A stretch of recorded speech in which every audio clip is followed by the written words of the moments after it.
क्या आप जानते हैं कि 90% लोग घर बनाते वक्त शुरू ही में ऐसी गलती कर देते हैं जिससे इनका बजट डबल हो जाता है। अगर आप ये 3 चीजें शुरू ही में ठीक कर लें तो आप लाखों रुपए बचा सकते हैं। तो वीडियो को आखिर तक जरूर देखें। अस्सलाम वालेकुम दोस्तों, अगर आप भी अपना घर बनाने का सोच रहे हैं लेकिन समय नहीं आ रहा कि कहां से शुरू करें, तो आज की वीडियो आपके लिए बहुत खास होने वाली है। आज मैं आपको बिल्कुल सादा और आसान तरीके से बताऊंगा कि घर बनाने का मुकम्मल प्रोसेस कहां से शुरू होता है और स्टेप बाय स्टेप कैसे आगे बढ़ता है। सबसे पहले आता है जमीन खरीदना।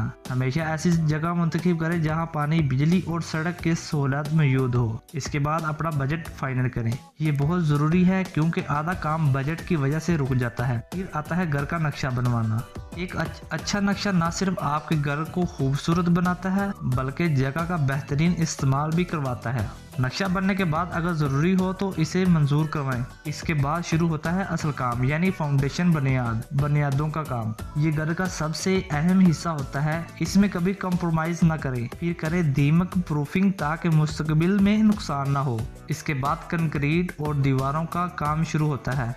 ईंट पर ईंट रखकर आपका घर शेप लेना शुरू कर देता है। फिर आता है लेंटर, छत डालना। इसके बाद कुछ दिन तक क्यूरिंग यानी पानी देना बहुत जरूरी है। जब तक आप पानी नहीं देंगे तब तक आपके घर की मजबूती नहीं होगी। जब स्ट्रक्चर तैयार हो जाए तो शुरू होता है प्लास्टर, बिजली और प्लम्बिंग का काम। फिर लगती हैं टाइल्स और मार्बल, दरवाजे और खिड़कियां। आखिर में आता है पेंट, किचन और बाथ फिटिंग, और फिर आपका ख्वाबों का घर तैयार हो जाता है। अहम बात हमेशा याद रखें, जल्दबाजी न करें। हर काम एक्सपर्ट से करवाएं और सस्ते के चक्कर में मियार पर कंप्रोमाइज न करें, क्योंकि एक मजबूत घर ही लंबे अरसे तक साथ देता है। तो दोस्तों, उम्मीद है आपको आज की वीडियो पसंद आई होगी और आपको घर बनाने का मुकम्मल आइडिया मिल गया होगा। अगर वीडियो अच्छी लगी हो तो लाइक करें, शेयर करें और चैनल को सब्सक्राइब करना ना भूलें। कोई सवाल हो तो कमेंट में ज़रूर बताएं। मिलते हैं अपनी एक और वीडियो के साथ। Thank you. अल्लाह हाफिज़।